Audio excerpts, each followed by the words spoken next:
ఈ దేశంలో rule of law ఉందా? రూల్ ఆఫ్ లా అనేది సమన్యాయ పాలన. చట్టం ముందు అందరూ సమానులే. ఎక్కువ, తక్కువ అనేది ఏం లేదు. ఇది ప్రాథమిక హక్కులు చెప్తున్నది. అన్ని విషయాల్లో దీన్ని నిర్ధారించడం జరిగింది. అయినప్పటికీ కరీంనగర్ 2 టౌన్‌కి సంబంధించినటువంటి స్టేషన్ హౌస్ ఆఫీసర్‌కి హైకోర్టు ఎందుకు ముట్టికాయలేసింది? మరి ఇదే విషయానికి సంబంధించి మనతో న్యాయవాది ఉన్నారు, మహేందర్ గారు ఉన్నారు. చెప్పండి, ఎట్లా చూడొచ్చు బేతి మహేందర్ గారు? ఇప్పుడు ఎప్పుడైనా కానీ ఒక సామాన్యుడు పోయి దరఖాస్తు ఇస్తే దాని మీద వెంటనే స్పందించే ఒక అధికారులు ఏతుందో రాను రాను కొరబడుతున్నది. ఎందుకంటే మనం చాలా సందర్భాలు చూస్తాను. ఒక హయ్యర్ ఎవరైతే మన పొలిటికల్ ఇన్ఫ్లుయెన్స్ ఉన్న పర్సన్స్ కానీ లేకపోతే పెద్దవాళ్ళు ఎవరైతే ఉన్నారో వాళ్ళు ఫోన్ చేస్తే వెంటనే అధికారులు స్పందిస్తారు. అంటే ఇప్పుడు మీరు చెప్పిన ఏదైతే ఈ విషయం కూడా ఏదైతే ఉందో అసలు ఏం జరిగింది? ఎందుకు హైకోర్టు ముట్టికాయలు వేయాల్సి వచ్చింది? ఆ న్యాయం ఎవరి కొరకు కోరింది అసలు? మీడియా కథనాల ప్రకారంగా ఆమె దరఖాస్తు ఇస్తే నన్ను పొద్దున్నే సాయంత్రంగా కూర్చోబెట్టరని చెప్పేసి ఆమె హైకోర్టులో ఫిర్యాదు చేయడం హైకోర్టులో చెప్పడం జరిగింది. నా దరఖాస్తును పట్టించుకోలేదు, జడ్జి కుమార్ అని చెప్పేసి ఆయన దరఖాస్తు పట్టించుకోలేదని చెప్పేసి అందులో ఫిర్యాదులు పేర్కొనడం జరిగింది. అది ఏదైనా కానీ జడ్జి కుమార్ తప్పు చేసిండా చేయలేని తర్వాత మనం పక్క పెడదు. ఎందుకంటే ఒక ఆఫీసర్ ఎవరైతే ఉన్నారో ఒకసారి దరఖాస్తు వచ్చినప్పుడు దాన్ని ఎఫ్ఐఆర్ చేసి కేసు నమోదు చేసి విచారణ చేసి దాని తర్వాత అది కేసు వాస్తవంగానే తప్పు చేసిండా లేదా, తప్పు చేస్తున్నామో ఛార్జ్షీట్ ఫైల్ చేయడము, ఒకవేళ ఎలాంటి తప్పు చేయకుంటే క్లోజ్ చేయడానికి ఫైనల్ రిపోర్ట్ ఫైల్ చేసి తగిన ఎలాంటి తప్పు చేయాలని చెప్పేసి ఈయన మీద మేము ఛార్జ్ చేయాలని చెప్పేసి కేసు క్లోజ్ చేయడం జరుగుతూ ఉంటుంది. ఇది యాజ్ పర్ లా జరుగుతూ ఉంటుంది. అంటే వాస్తవంగా ఏంటంటే ఎవరైనా కానీ పోలీసులకు పోతే జరగాల్సిన ప్రక్రియ ఇది. కానీ ఈ ప్రక్రియను పక్క పెడుతున్నారు. ఎందుకంటే ఒక ఎగ్జాంపుల్ చెప్తాను. ఎందుకంటే గతంలో నా మీద ఒక నాటి మంత్రి గంగుల కమలాకర్, నేటి ఎమ్మెల్యే గంగుల కమలాకర్ అవుతున్నారు 2021లో ఆయన చేస్తున్న అవినీతి అక్రమాల మీద అన్ని మాఫియాల మీద నేను ప్రశ్నించడం జరిగింది. నా మీద 37 దరఖాస్తులు ఇవ్వడం జరిగింది. అందులో వెంట రోజుకు 2 కేసులు. అంటే మొదటి దరఖాస్తు మంత్రి హోదాలు ఇచ్చిన దరఖాస్తు మీద ఫస్ట్ ఎఫ్ఐఆర్ చేయడం జరిగింది. కనీసము ఆ దరఖాస్తులో ఎక్కడ బేస్ లేదు వాస్తవంగా. అంటే ఒక సిపి గారు పీపీ అయినా కానీ వారు కూడా ఈ దరఖాస్తులో బేస్ లేదని చెప్పినా కూడా వాళ్ళు ఒక అంటే పొలిటికల్ ప్రెషర్తో కేసు పెట్టడం జరిగింది. దాదాపు 8 కేసులు పెట్టడం జరిగింది. అందులో ఎస్ఎస్టీ కేసులు పెట్టడం జరిగింది.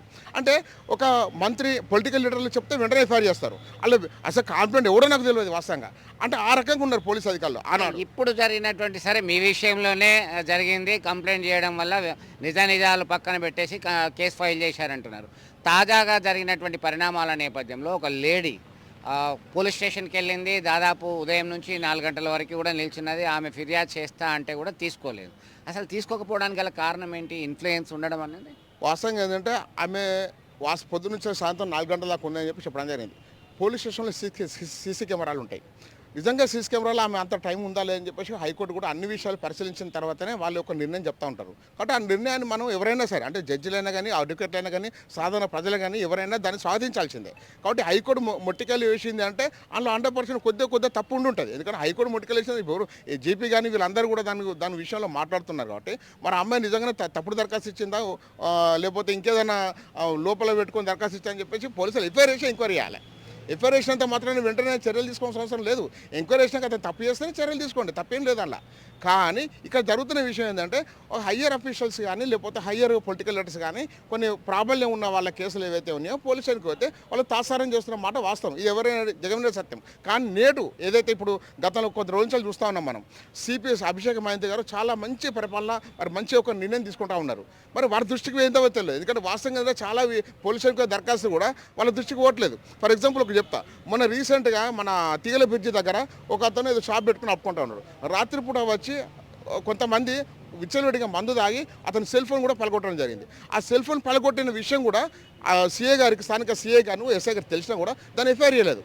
అంటే ఈ రకంగా కొన్ని తప్పులు జరుగుతూ ఉన్నాయి. కాబట్టి వాస్తవంగా ఏంటంటే ఒక సిపి గారు ఒకరే మంచి పని చేస్తారు కదా, కింది లెవెల్ అంటే హోంగార్డు కానించాలి ఎవరైతే ఏసీబీ స్థాయి వారు కూడా అందరూ కూడా నిక్కచ్చిగా పనిచేస్తే ఈ యొక్క ఏదైతే ఉందో ఈ యొక్క తప్పిదాలు జరిగాయి.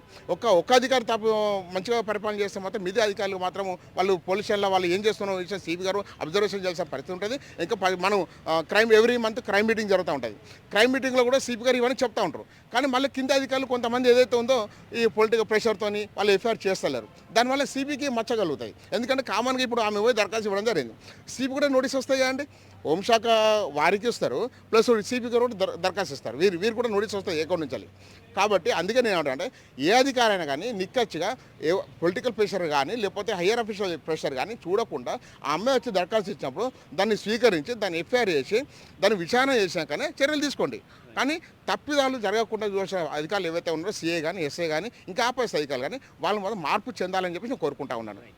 ఎందుకంటే జ్యుడిషియరీ డిపార్ట్మెంట్లో చేస్తున్నటువంటి ఒక మహిళ తనకు న్యాయం కావాలి, వేధింపులు అధికంగా ఉన్నాయని చెప్పేసి సాక్షాత్తు పోలీసులకు దరఖాస్తు చేయడానికి వెళ్తే పోలీసులు ఎందుకు తీసుకెళ్లేదు, అన్ని గంటల సేపు వెయిట్ చేసినా కానీ అనేటువంటి విషయాన్ని హైకోర్టు దృష్టికి తీసుకెళ్లడం జరిగింది. హైకోర్టు చీఫ్ జస్టిస్ అలాగే ఇతర జడ్జెస్ దీని మీద వెరీ సీరియస్ యాక్షన్ తీసుకోవాలంటూ మొట్టికాయలు వేయడం జరిగింది. సదరు ఎస్హెచ్ఓ హాజరు కావాలని చెప్పేసి ఆదేశాలు జారీ చేయడం జరిగింది.